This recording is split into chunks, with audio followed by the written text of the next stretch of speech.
Hey everyone, and welcome to the Ep.5 of the Scottish Silverback Podcast.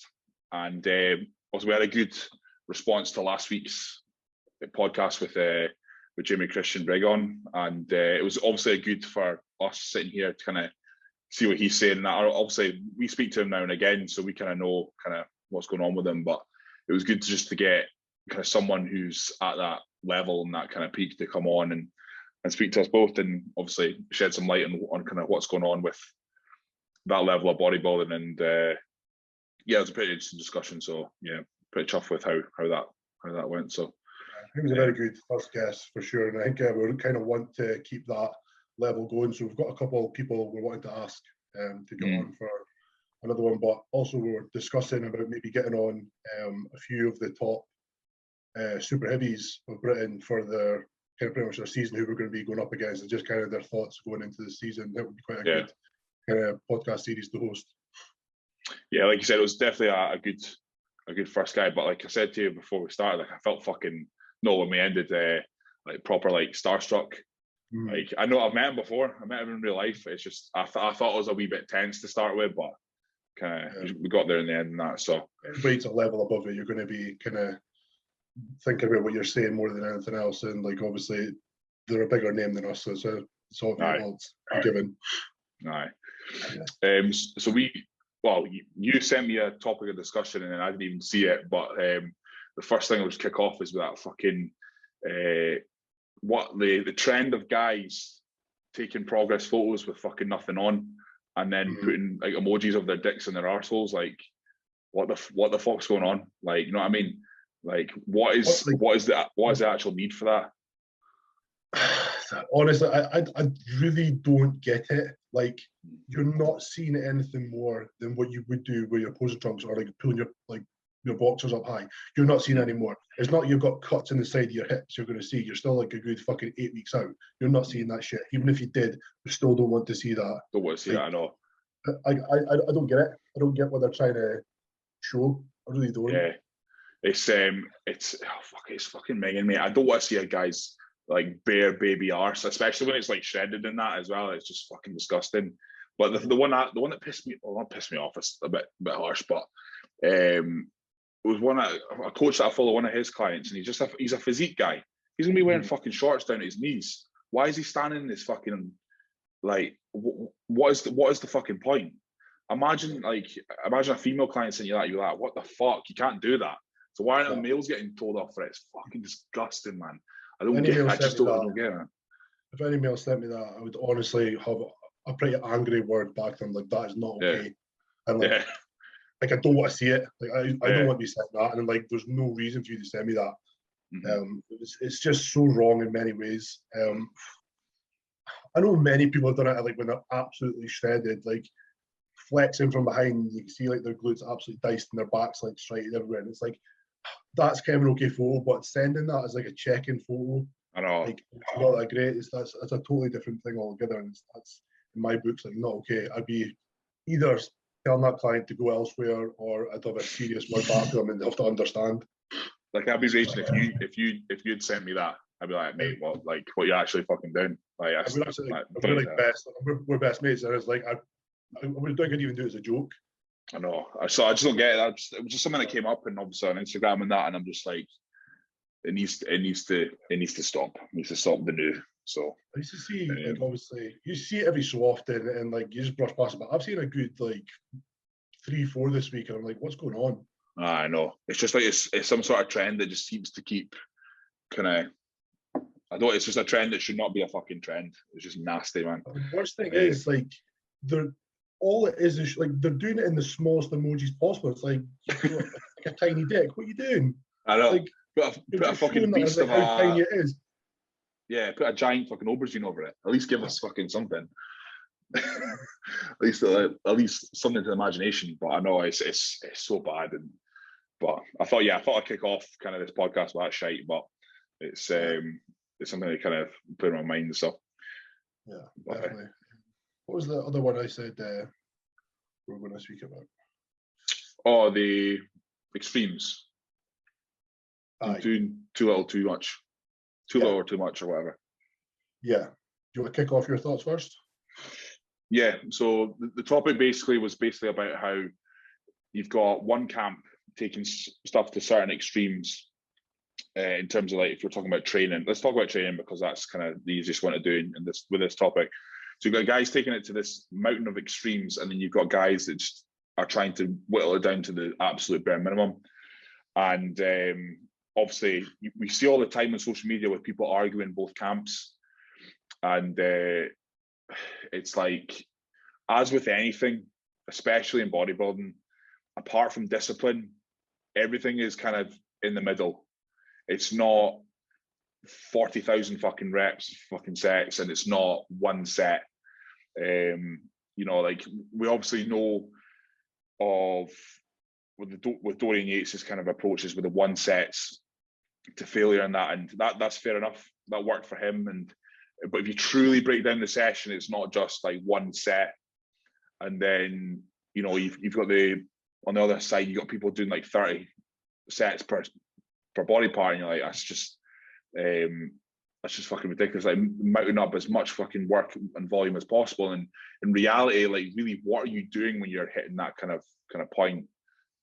That's kind of where I'm sitting. I always find myself drifting back into the middle.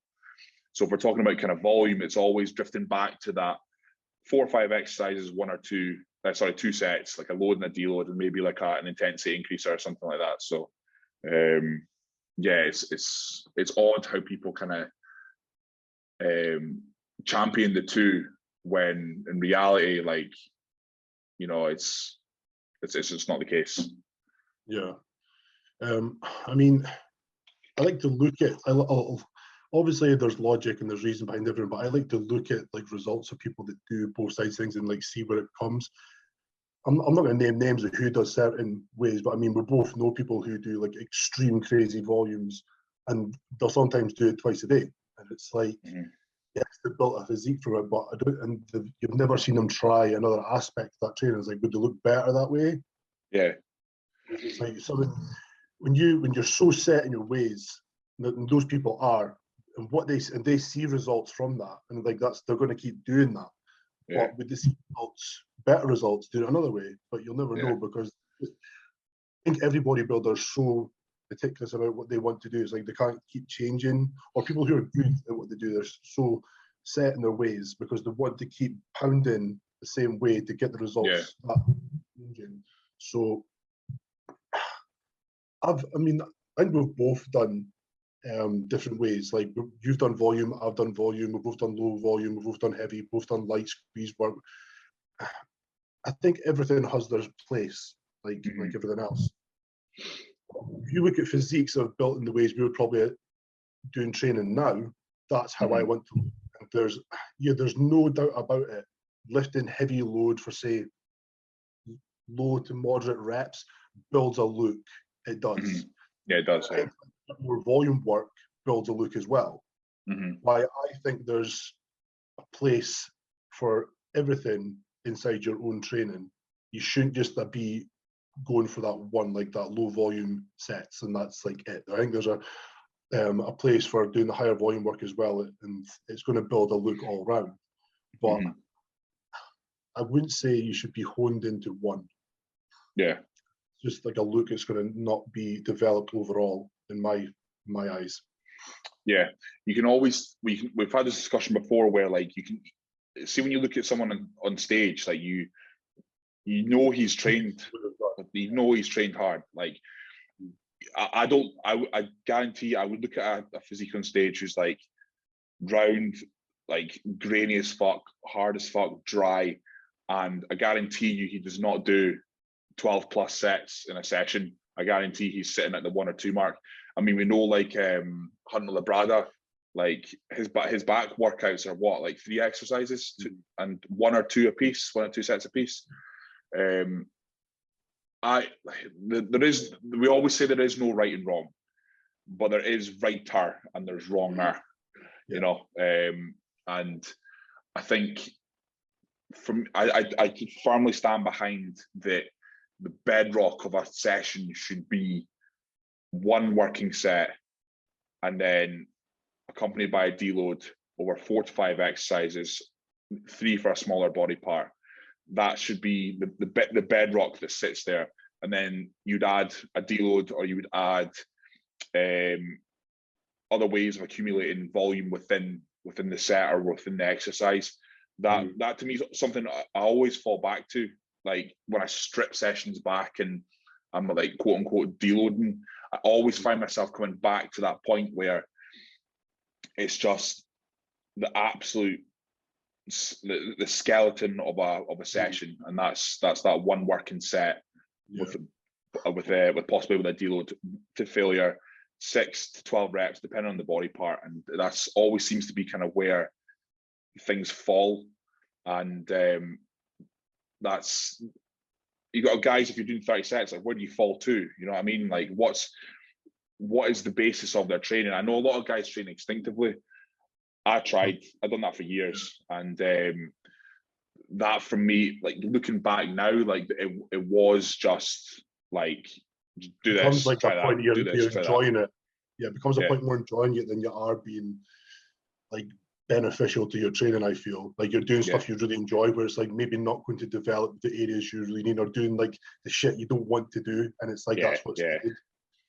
Yeah, if I'm training like instinctively, like it's less likely that I'm going to deadlift. It's less likely I'm going to do a heavy hack, because I'm like, right, okay, well today I'm going to do 5 sets on the light extension. Just go by feel this, go by feel that.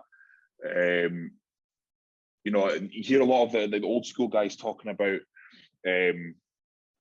training just like with emotion and training instinctively, but I don't know if it's just because I'm so OCD, but I need that, like I said, that skeleton behind the session to be there and in place. I tried it. I tried after one of my preps 2 years ago, where I went in the gym. I'm just going to have like some fun. And I was like, I just feel lost. Yeah, there's no structure. You don't know what to do. Yeah. Yeah, and you know,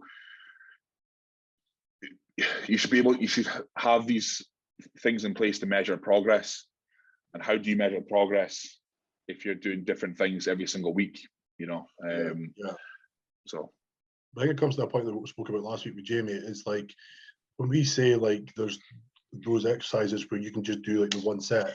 It's like do some people have that in them, like that one set to go all out? Like when you're saying Hunter Labrada does like those 3 exercises maybe of like, I don't know how many sets he does, but it's very, very low. But when you watch him do it, it is perfection. It's like best form, and it's like there's nothing left. When you see him try and give that last rep, like God, he's giving it everything, and that's the muscle. That's it, done. It's done. There's nothing left to give, and it's like not very few people I know or I've seen can do that. And that's like where they have to obviously put more volume work in their session to give that muscle its all, but then that's not going to build the look of what he did, of just absolutely brutalizing that thing for one set, of giving it absolutely everything he had in the tank. And like could you imagine saying to one of your clients, or saying to somebody like, go and do one set and I want you absolutely fried after that one set? Like that muscle should not probably be able to do much else for the rest of the session, and they're just like, imagine them trying to gather their thoughts to do that. It's the amount of times where I've handed a training plan over and they've come back to me like, fucking volume's that, you know what I mean? That's nothing. And like I was like, well, try it. That applies to all level of client. I've had clients who are not competitive, and they've come back to me and was like, I don't know about that session. Like you've only got 1 or 2 bicep movements in there, and it's just like 2 sets for hack. And I was like, yeah, it's right. And I've actually got like a handful of clients and ex-clients where they've been like, can I have a second leg day? I was like, you don't need a fucking second leg day. Like, you serious? Exactly. So I was like, right, come in, train with me. I'll show you don't need a fucking second leg day. And never did they ask for a second leg day. It's application, and it's 100%. Yeah, I think if your sessions are taking you 20, 25, 30 sets, that application is not there. Like, we're giving about 70% in each set. Yeah, I think it was Neil Hill. He was just like, I think he was at SFN years ago, and he was just like saying, Like if you're doing 5 sets of 12 reps, what do you really think has happened in those first 4? Nothing. Yeah. Nothing's happened in those first 4.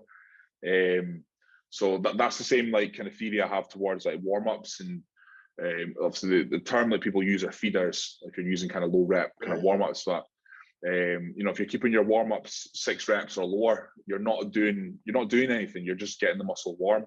And that same logic applies to those who do mad volume. Like you can't imagine that one set of hacks 5 times. You could not do that. You absolutely should not be able to do that.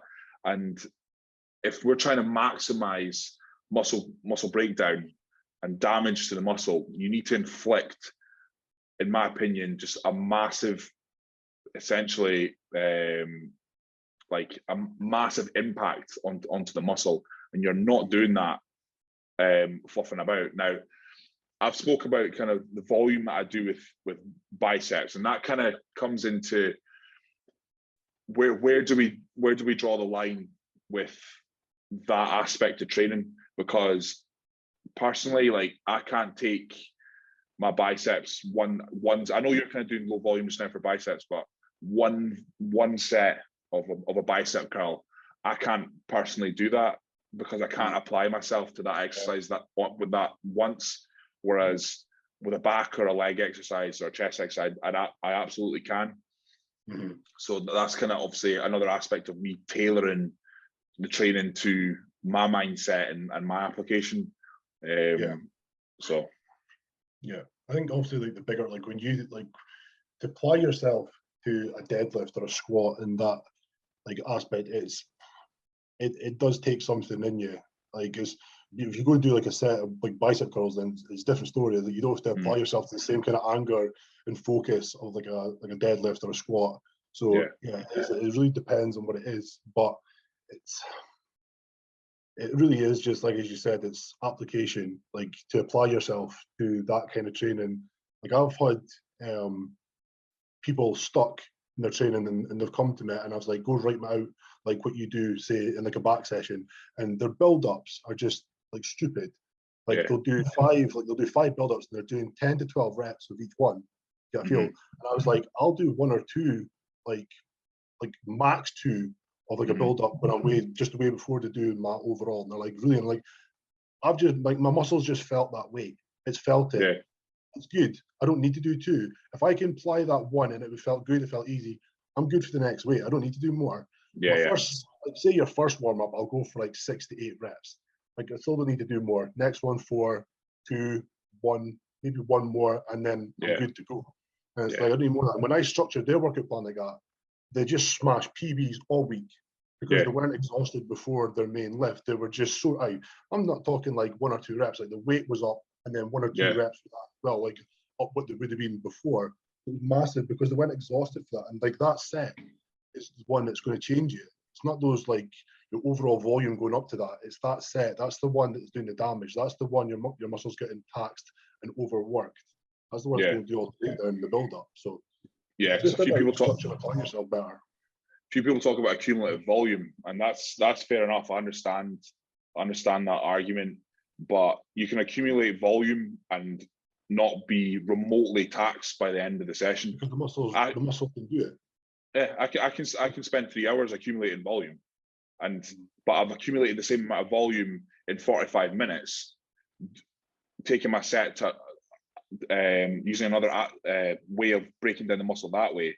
With that 1 or 2 sets in that 45 minutes, without a doubt, you've done more damage and impact to the muscle than you have accumulating the same volume over 3 hours.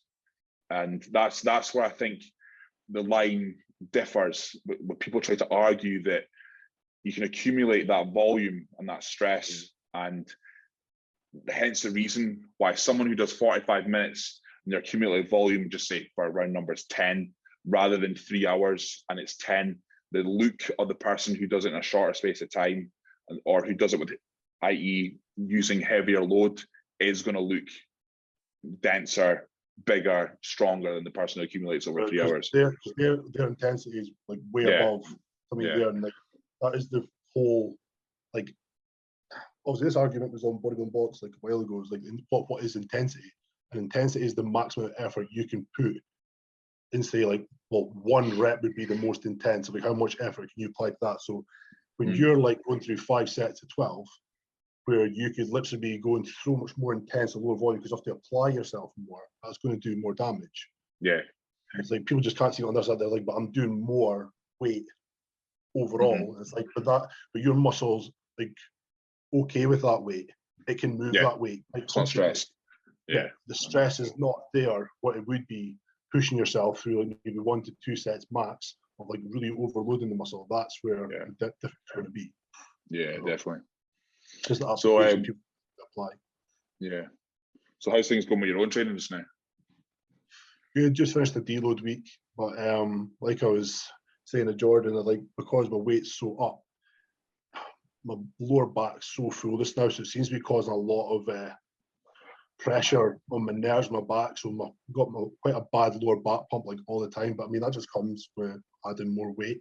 So the only thing that's really been affected has just been my deadlifts, because when I'm weighing a pull, my nerves are just like pretty short already. And like when you're trying to obviously take the initial pull, they're just like a little bit too much. It's like they've just already done a work. So they're just not want to pull the weights I can usually move. Yeah, I mean, see right now, like I can feel myself just slipping into that kind of overtrained kind of haze. Like I just feel I never, not physically I'm fine. Still on super high food.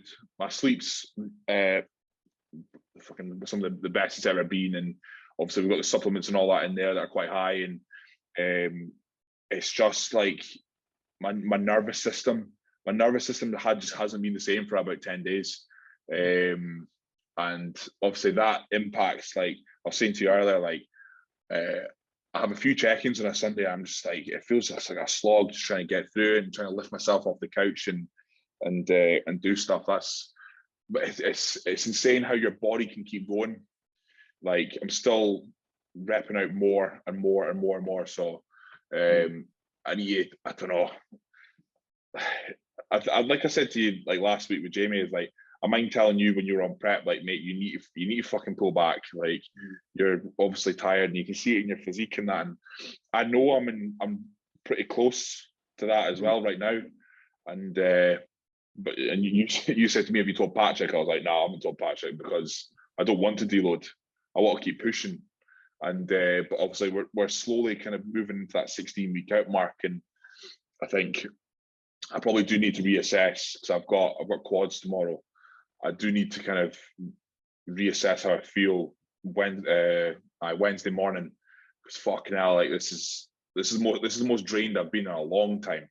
I don't know what it is. I don't know if like I'm at kind of the peak size and I'm fucking just more drained, or it's just the CNS is just not as efficient as it was 2-3 years ago. I don't know.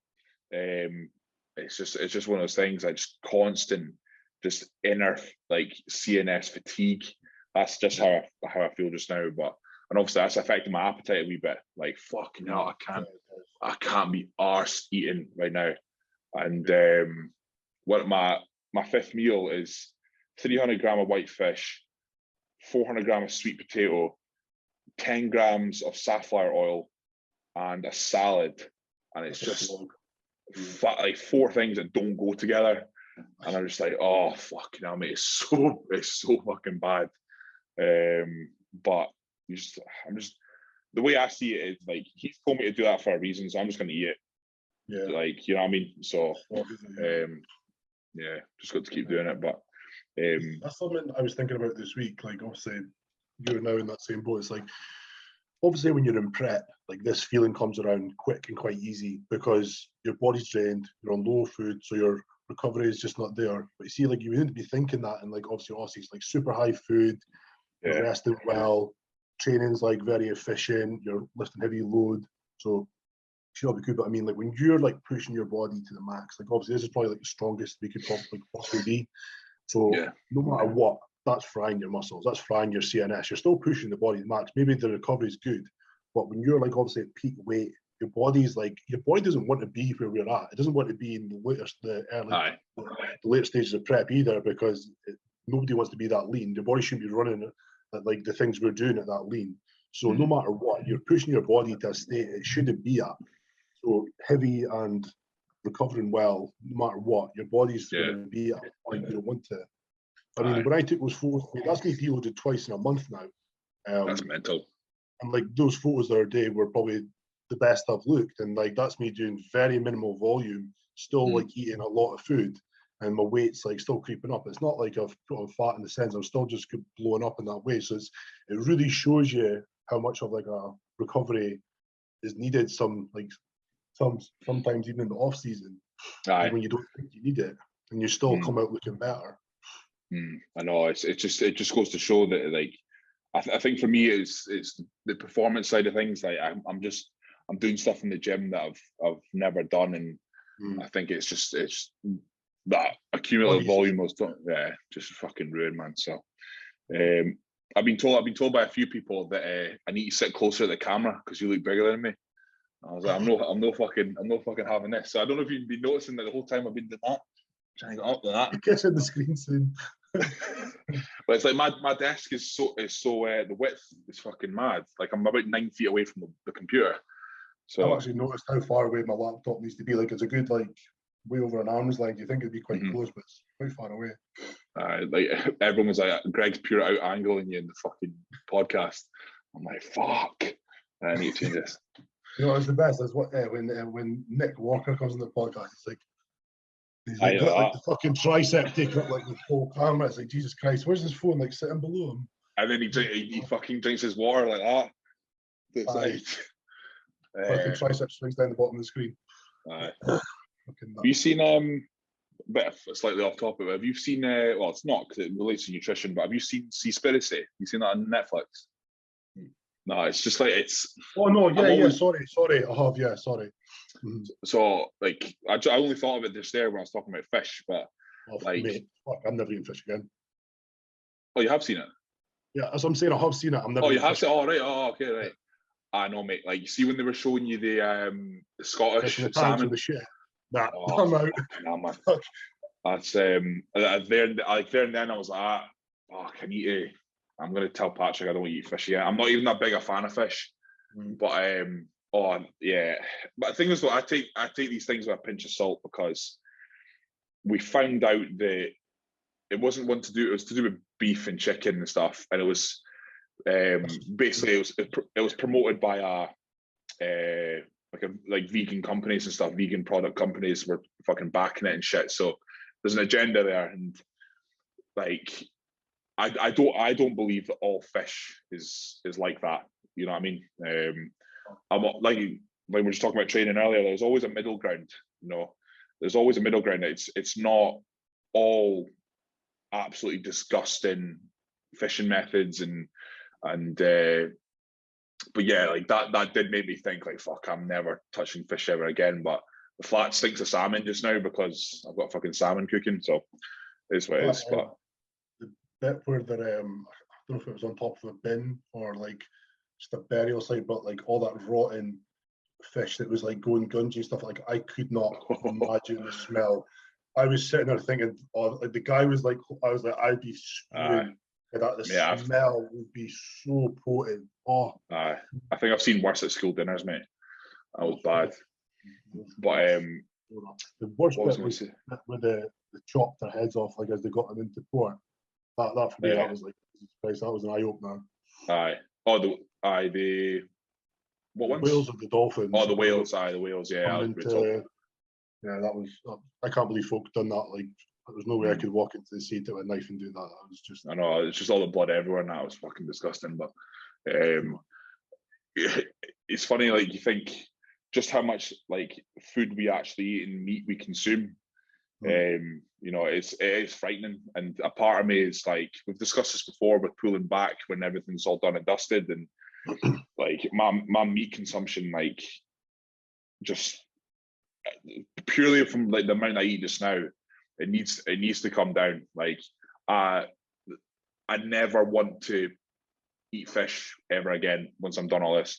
Chicken will be rare as well.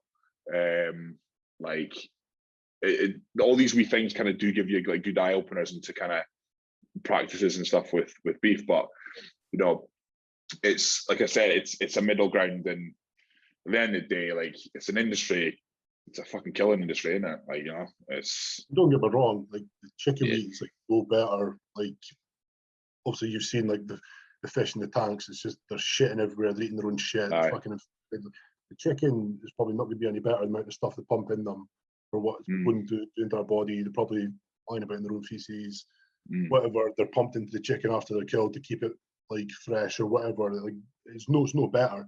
But I mean, the amount of money you need to spend on like organic chicken or like very good chicken would be, the difference in our bill every month would be mental, mind-boggling how much it would cost. I do tell clients to get chicken from a butcher. The butchers obviously sell those like 5 kilo packs. Like the stuff like Tesco and that, they brag about their chicken being farm. Own farms, British this, British that, and I was like, just because it's British doesn't mean it's fucking good.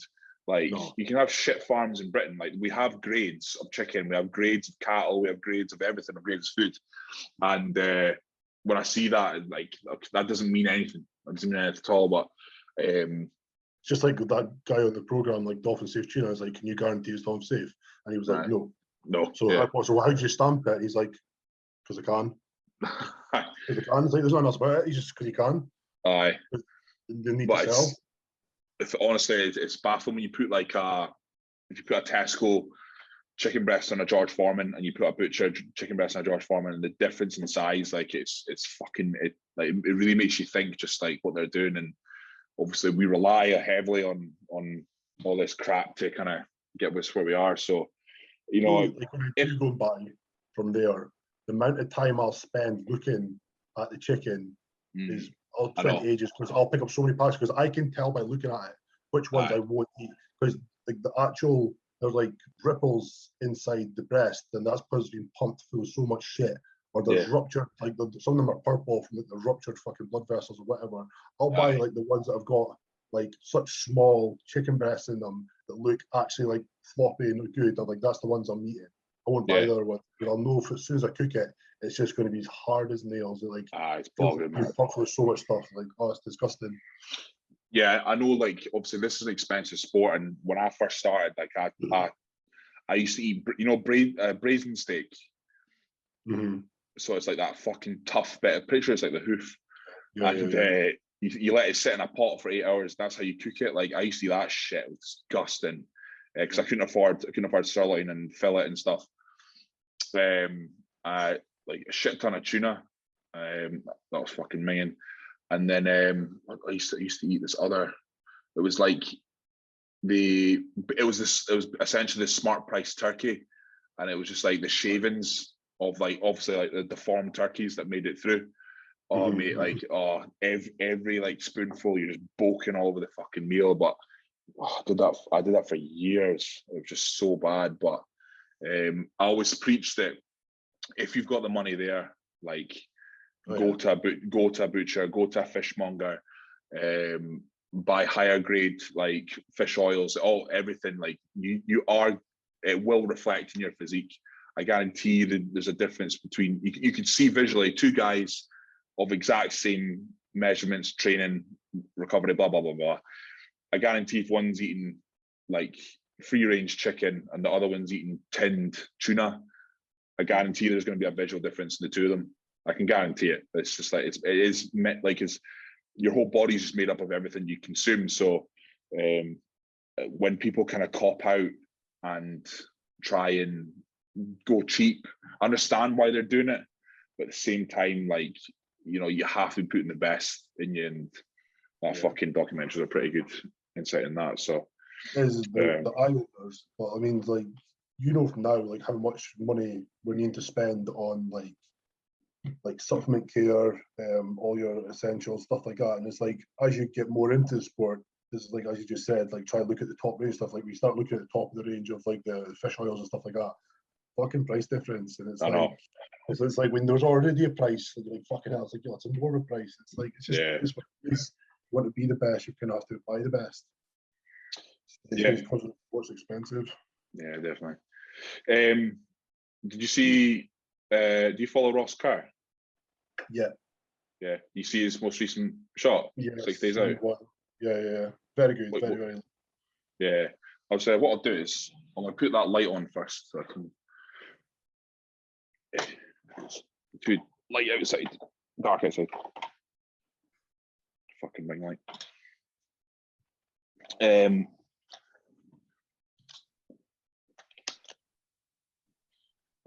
What is it? The Kingdom Classic this weekend coming, is it? I thought it was the Ryan Terry. It could be the Kingdom Classic. Could be. I don't know. So all the other ones I didn't actually even look at. I just know there's ones now. Yeah, right. I'll do that fucking share screen thing 2 seconds. Actually, crazy these things have come in so quick. I thought they were miles away when they were first getting announced. I know. And that's what I was saying to you the other day, is that how quickly is August and October gonna come? Yeah. You see now that I'm doing this new split, 2 on 1 off, like how the weeks pass so quick. Literally, I feel like whatever I've just trained, I'm trained like the next day. Doesn't even feel like I've took any days off. Just ridiculous how quick the weeks are passing. Yeah, I know. I was doing 3 on 1 off until 10 days ago, and it's the same, mate. This is going to fly. And then when I go back to PT as of the 26th, like it's going to be there before we know it. So I won't do as much share screen. Figure out how to do it again. Find the relation browser history. I've already loaded it, mate, so I can't do that now. Right. So obviously, for those who don't know, this is Ross Carr from Fife. Yeah, like that to me is fucking very complete. Peeled. Yeah, he's complete head to toe. I mean, there's no back shots there, but I'm pretty sure he's got a good back as well. But that's pretty fucking peeled, pretty fucking dry. Like see, Ross reminds me of like a smaller Rob Taylor. I think he's got the potential to kind of be. I don't know how old Ross is. I think he's a couple of years younger than me. But he's got the potential definitely to kind of be kind of up there at that size. But yeah, that to me is kind of absolutely fucking bang on there. So yeah.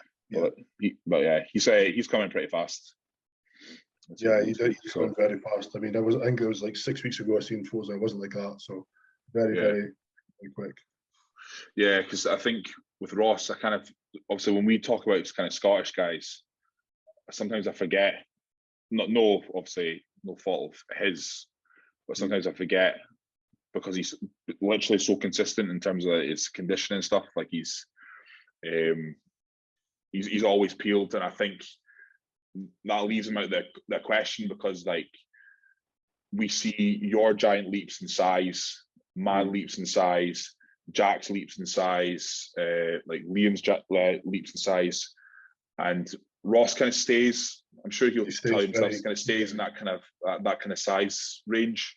I think his weight will be the same, if maybe not leaner, like even less than he was last time.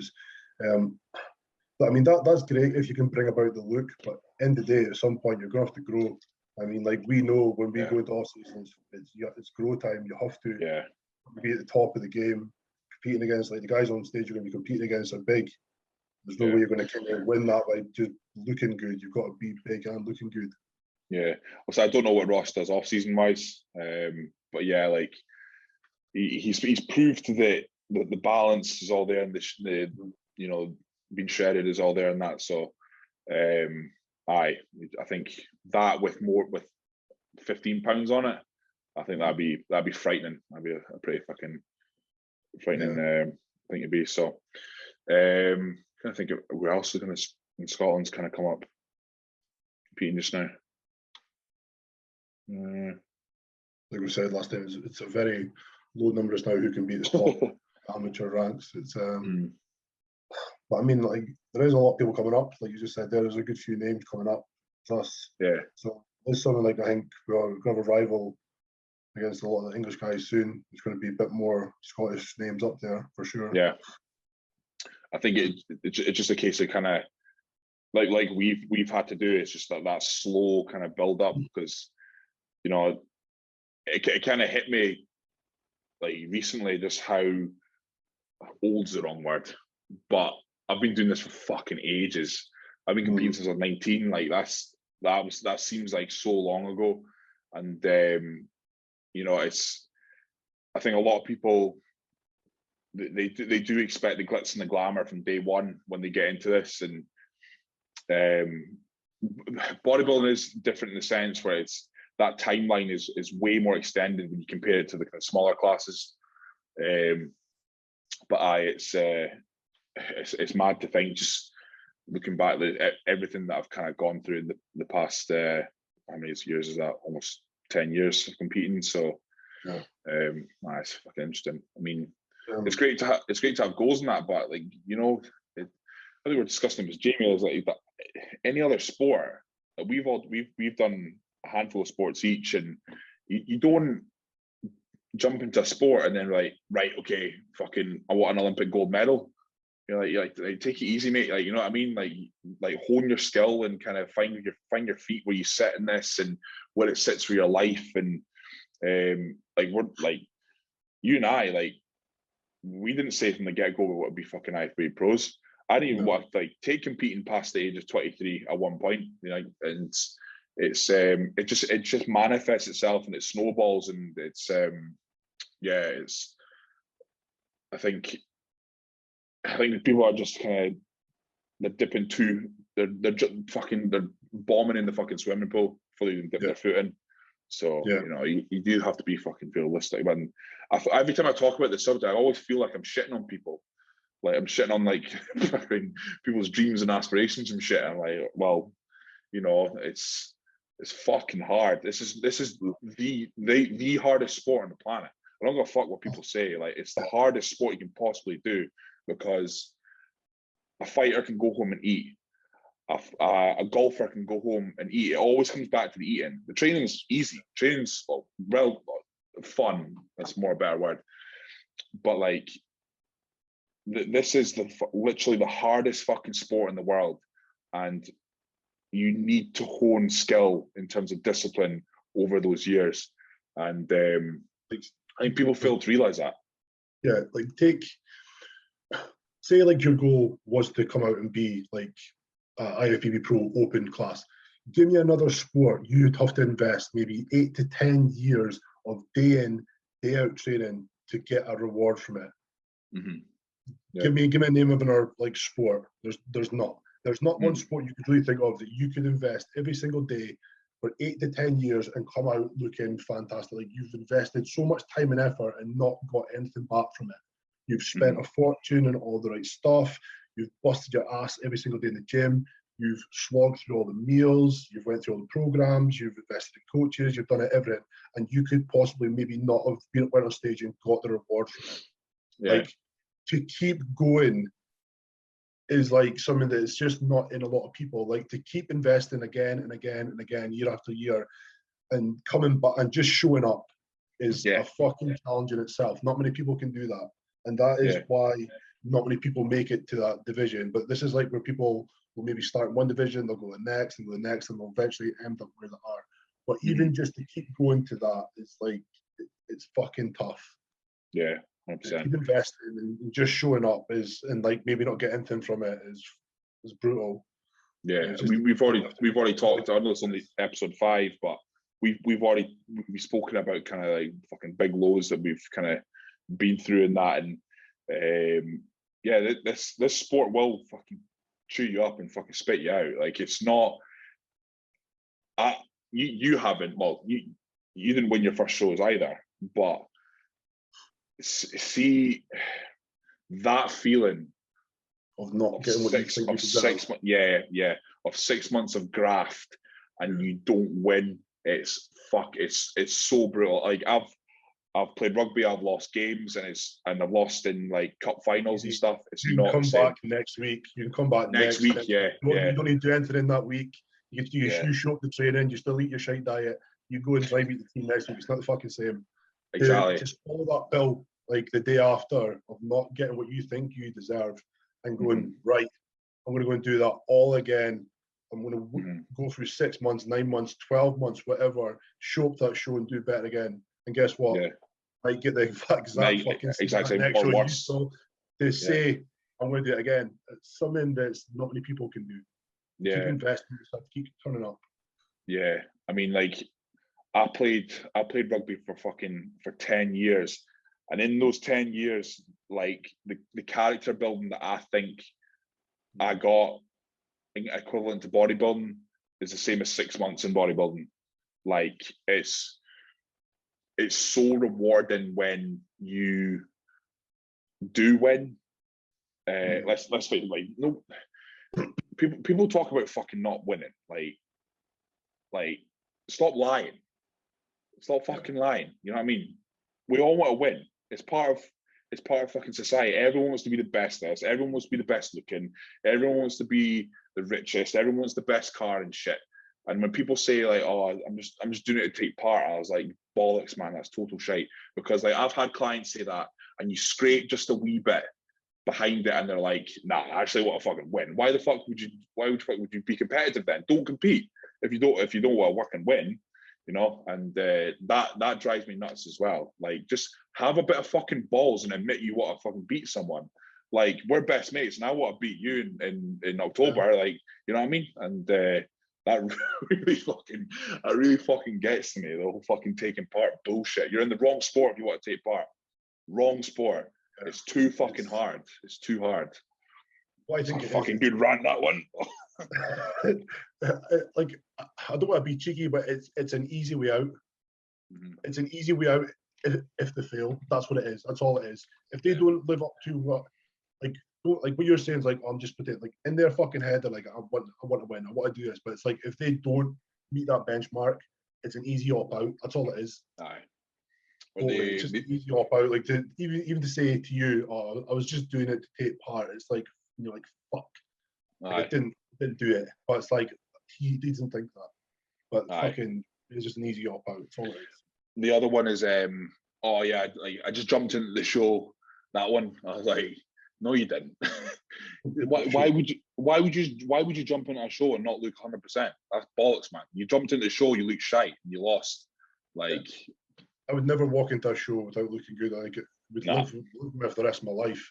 I would look at it and go, fuck, what was I doing? Or I look shite. What would remind you how shit you look?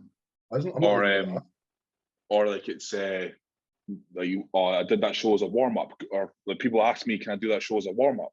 I was like, we're not fucking running laps before a game here. Like it's you don't need to warm up. Like you show up and that's doing that day.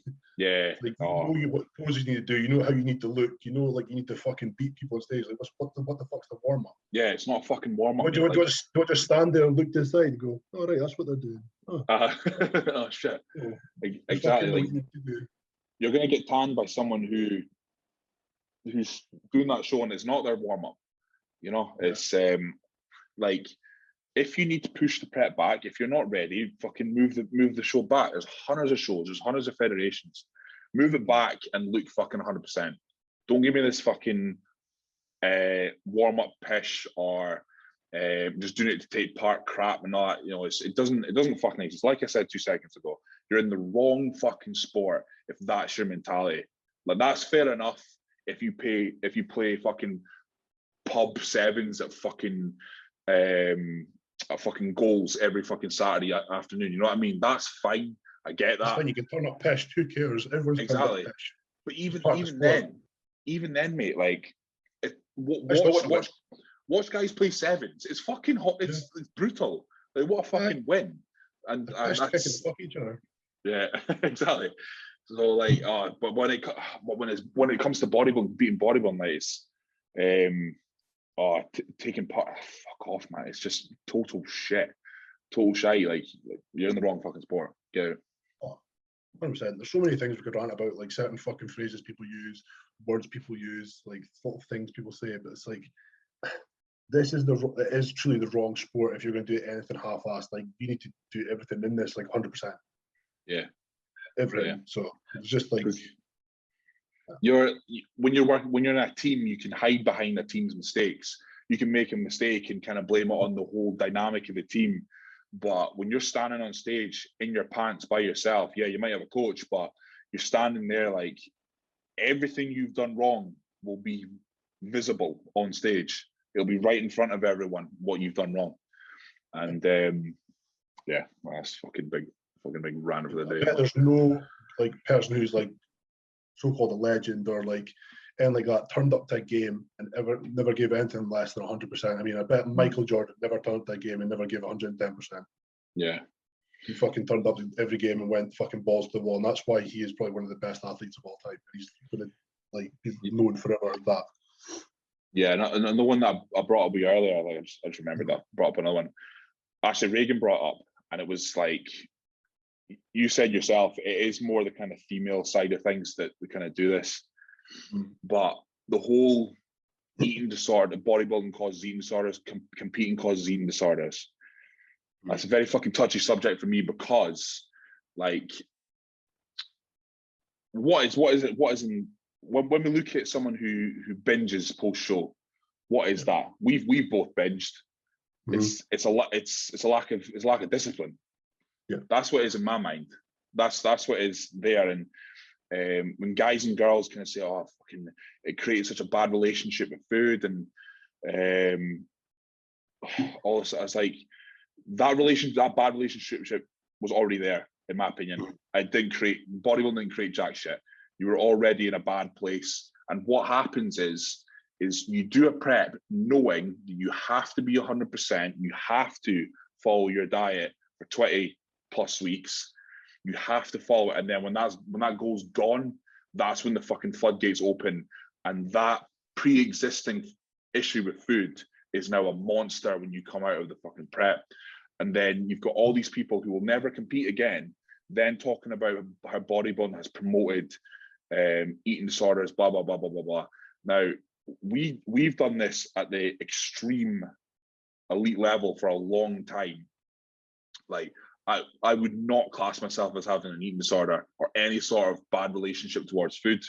I've got goals. I've got physique goals, and the you know, like, I have to be fucking strict on a nutrition plan to get where I want to be physically.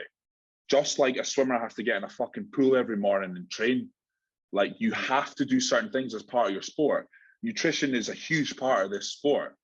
But it seems like the whole fucking eating disorder, this, and it's disordered eating is like but you wouldn't say that to, like I said, you wouldn't say that to a swimmer who's like, that's obsessive, getting up at 4 o'clock in the morning and jumping in an ice cold pool.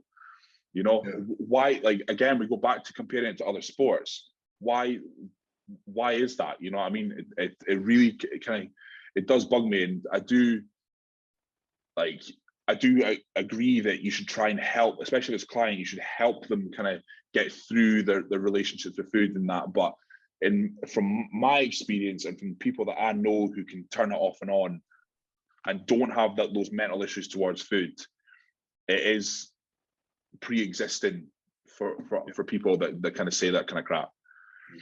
I mean, for me, after we spoke about it, I did have a little think about it, and like, I don't want to come across the wrong way, but I feel that this isn't like that.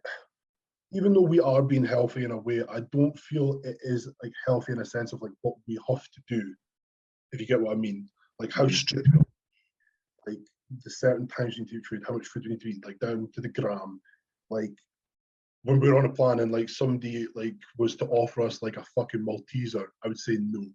Yeah, it's like it's a fucking Malteser. I'm like, I know, but it's the principle of the Malteser. Yeah. It's not about how much is in the Malteser or what is. It's the principle of having that one. If I have that one, it leaves a bad fucking thought in my head of like, I just done that shit. And it's like, I'll play mind games. And that is not a healthy thing to think about. But this is what we need to do for the sport. I need to be that focused. I need to be that driven to be the best.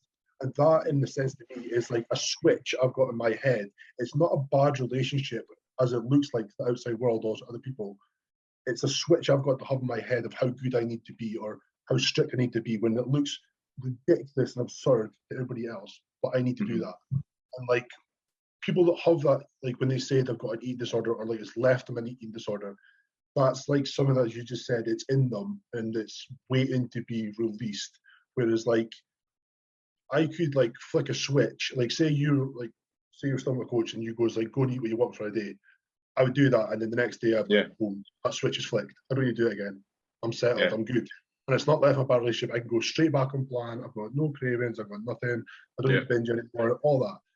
That's like something I believe it's like in people that you're going to have a bad relationship or you're not. You can settle for both. But I do believe in like what we do is not healthy or it doesn't look healthy. And it kind of does come across in a way. But when people really portray it, as like what you're saying, people are like, oh, it left me like a bad relationship with food. And it's like, no, that was in you. And you're just like, again, copping out and like you've just given yourself like a easy way out or like saying this and that because you couldn't hack it. You couldn't hack the diet. That's all it is.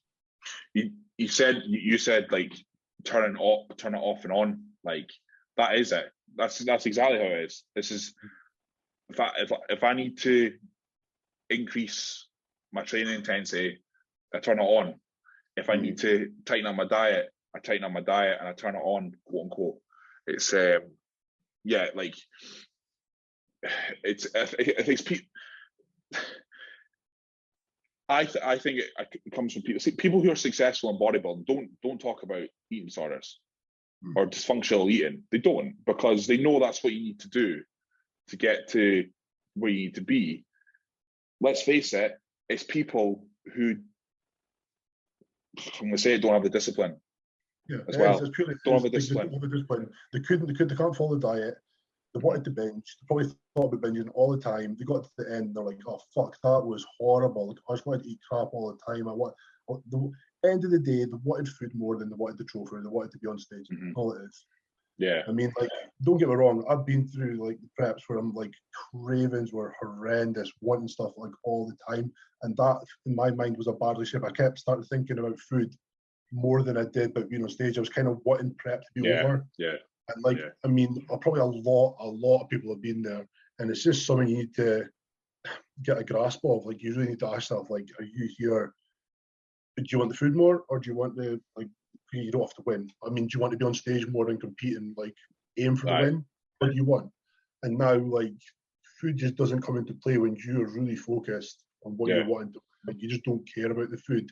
The food's going to be there. The food's always going to be there. The show is not always going to be there. You got one fucking chance at this. You can go and do what you want after the show. You can eat it. It's a time it's going to be there, but you get one fucking chance of being on that stage. You've only got that one opportunity every single day to get to that stage. It's like, if you fuck up a day, fuck up another day, like, that's days you've wasted, whereas you've got every single day to be the best possible person you can be for that day. Food's always going to be there. Yeah, it just kind of gets me over time where people kind of they remove what's the word, responsibility. They remove responsibility away from themselves, and like, obviously, because an eating disorder is such, or dysfunctional eating is so powerful, it's like, that's, you know, I'm being drawn to that, and that's an external power that's pulling me, when in fact, like it's a discipline aspect. It's like we spoke about, if your attitude isn't, if your mindset isn't, I want to be number one, like, I want to win that show, you're doing the wrong sport. Unfortunately, bodybuilding requires mad, unhealthy amounts of fucking discipline, and it requires you to follow the diet. Like, I gave the fucking swimming analogy. If you want to be a top swimmer, you have to swim 1,000 lengths every morning. You want to be a top competitor, no matter what class it is, you have to suffer, diet, and go through those horrible phases when all you can think about is food, and control it. And when the show's gone, like, if you can't control it, then I like I said, that for me is not something that's come about overnight. That's not something that's just happened on prep. That was there before. And you've just created a monster from the prep. Because I've been there myself.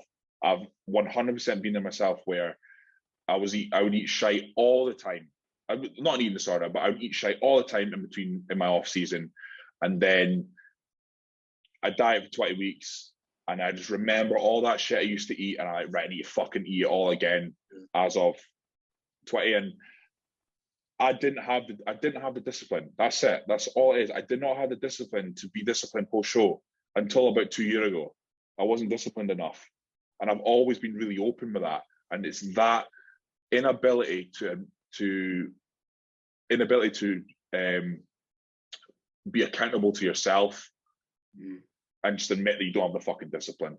That's what. As soon as you admit you don't have the discipline to remain on point after a show or remain on point during your prep, that is when you'll get somewhere, because then you can adjust it. If you keep lying to yourself or keep telling yourself shite that this is dysfunctional eating and blah blah blah blah blah, you're always just going to go around the same fucking circle forever. It's when you sit down and admit to yourself that I'm just not disciplined enough, I need to work on it. That's fucking rant there. So yeah, but no, it's 100%. But I think, like, again, it comes in time. Like now, we're really past that point. We've been there. We're past that point of really wanting food. Like, we know it's there at the end of the show. I mean, we've binged it the fuck. I mean, after I competed in 2019, when I go from 105 to like 122.5 in a matter of fucking 3 weeks. Yeah, that wasn't fun. Like, fuck me, that lower back pump was like, I couldn't drive my car. Yeah, and I was like, I just wanted to eat it. I was like, I didn't think it. I was like, I'm still looking lean. Let's fucking go for it. And it's like, it was very unhealthy, and it was very painful, and it took a little bit of time to get that water off. But I mean, it's just, that doesn't even bother me now. Like, how I came out of last prep was very good. I was stuck to healthy food thing. I had like one piece of bad food like every day. It wasn't big, and I had like one cheat meal a week. And that for me was a massive grasp on food. It just comes in time, like when you realise what your goal is, and like other aspects of your life such more important than that. It took me a long time to be able to pull myself to not end up in a cycle of eating shit post show. Like I was like I said just 2 seconds ago, it was, in my opinion, it was just lack of discipline. It was lack of discipline that allowed me to get into that cycle of pure eating. It wasn't because I had an eating disorder. Like, I was, like, you know what I mean? Like, I didn't have bad relationships towards food. But yeah, it wasn't. Care. Yeah, I just literally didn't care. I didn't know how bad the repercussions would have been of it until it was happening. I was like, oh shit. Yeah. I just literally didn't care. I was like, I was lean. I'd done my prep. I done well on my show. I was like, let's eat some shit. And then it was like, I was like, fuck, that's a bad idea. Yeah, it was those shows in 2018. I remember like saying to myself, right, I tell this to clients as well, don't plan what you're going to eat. Don't build up a shite stash of food. It's just a recipe for fucking disaster, because we've all done like it. Maps on your phone, like, I'm going to go here, here. Yeah. I used to have a list of 20 restaurants I was going to go in the first fucking 2 weeks of coming off prep and stuff. But in 2018, I came off stage. I didn't have anything with me. The show didn't even go to plan. I came second, and I was like, right, I'm just going to go home, get showered, and go out and eat, but not plan, not obsess. And since that point, it's been fine. 2019, came out and did the exact same thing. Just came off, and I was like, right, what we eating? It wasn't right. Okay, I've got this fucking list. I've got this stash ready to go as well. I've got my mates are bringing cookies to the show. My fucking mates is ready in his car with Krispy Kreme and shit. I'm like, I've been there, but when clients say it, I'm like, oh, fuck's sake! Like, it's just so, just like, the one that I find it really funny, right, is when you see this wee bikini girl and she's got fucking an extra large Domino's, and you know the next morning she's fucking just shiting brown water the next morning. Like, it's just, it's just that is probably not shiting anything. Probably been packed up for days, man. Oh my god. That's what goes through my mind. I was like, fucking, you're gonna be in fucking bits. But yeah, it's like you said, it takes time to build out that discipline. But as soon as you admit that the discipline isn't there, you can build on it, just like with anything else. So, go through a couple questions. Yeah, I got a couple good ones. see.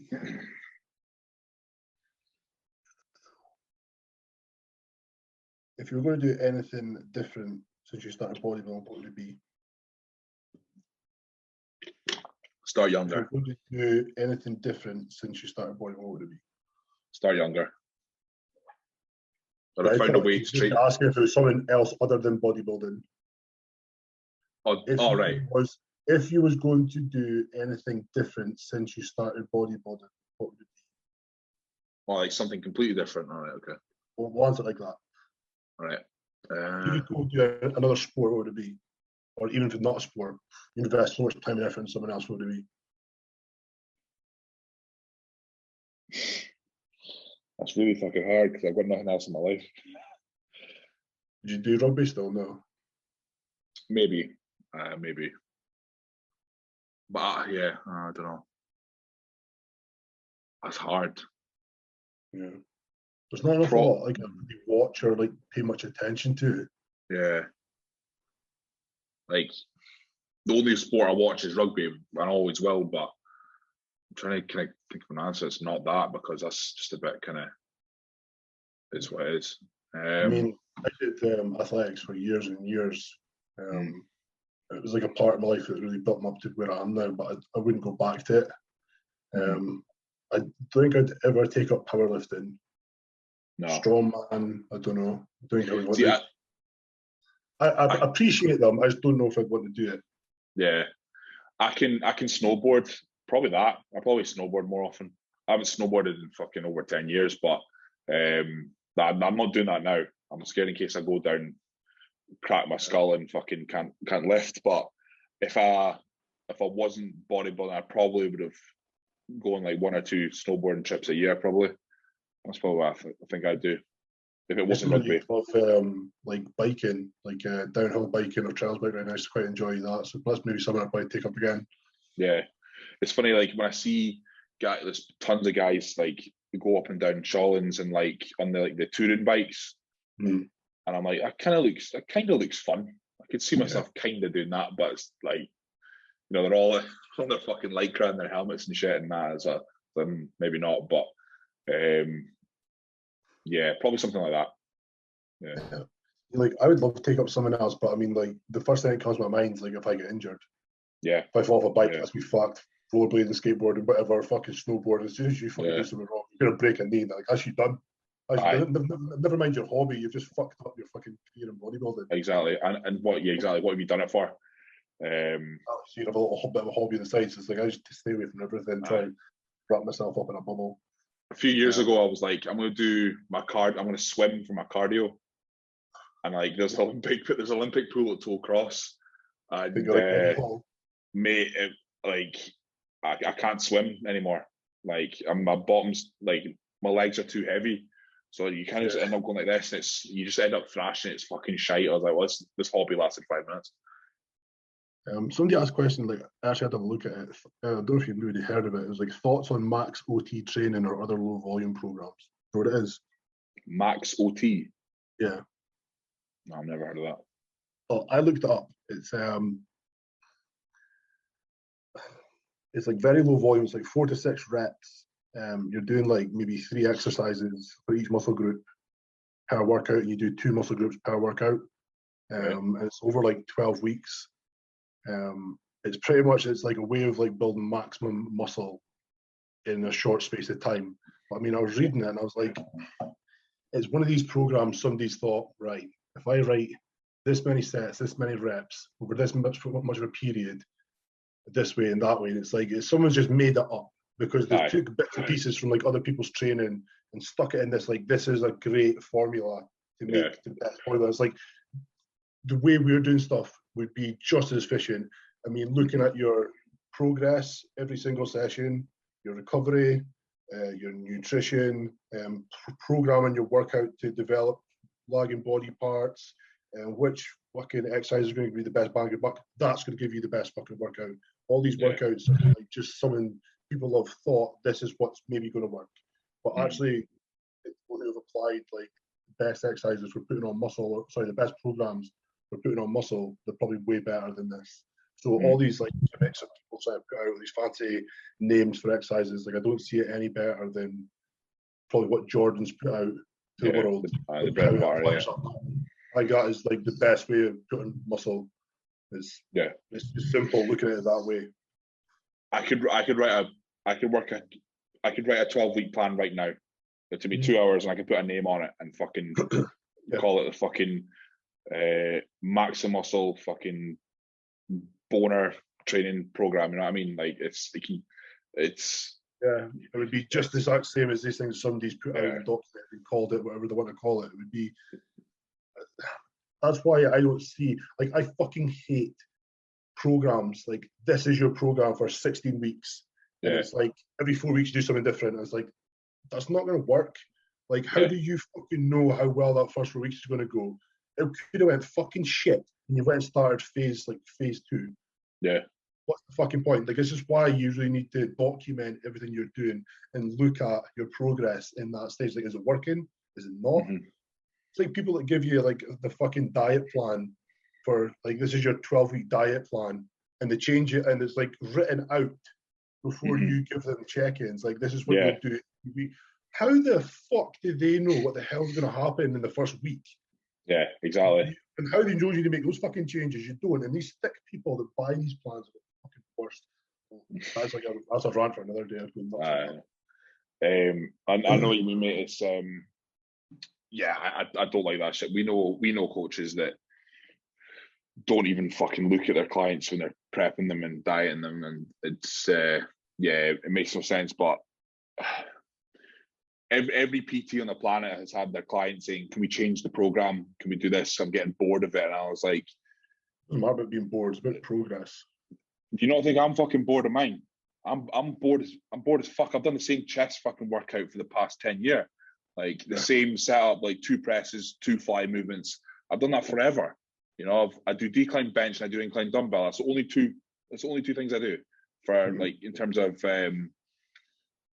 big compounds. Like you know, like they work, and I get bigger every year. I get stronger every year. Like it's you have to rotate exercises, because I'll eventually get to a point with my decline press where I'm like, right, my shoulder is taking far too much of this. The load's far too heavy.